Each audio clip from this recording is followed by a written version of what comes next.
That one's a 10.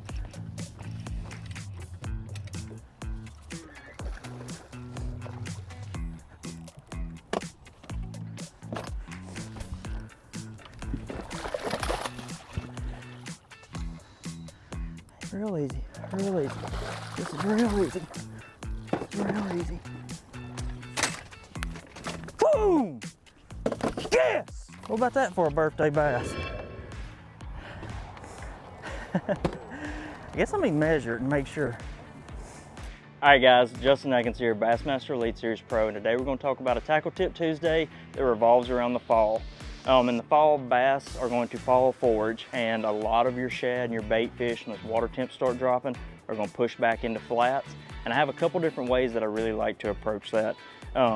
You will visibly see fish schooling on flats, and I've come to find that a lot of times they're holding to something. So if you have individual stumps out there, maybe a little bit of a depression, that's something that's really going to give those fish an ambush point when they don't have a lot of water over their heads to hide from the bait fish to get under them. And so I'm going to look for individual objects or maybe a contour change such as a ditch that runs in to start my initial focus.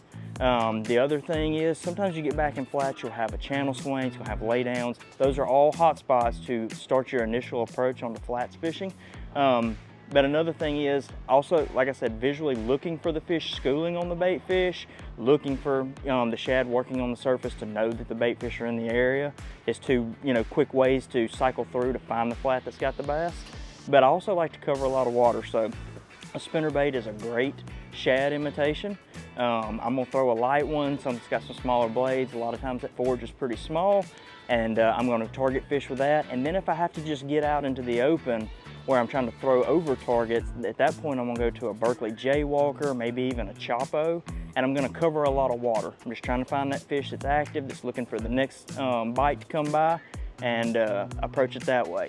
If you run into a situation where the fish are very dialed on small bait and they are schooling in a general area and they're not moving around a whole lot, I've also found that like a shaky head or a Carolina rig, fishing it real slow through that exact zone over and over can get you some bites when they get maybe pressured or they just don't want to commit to that top water.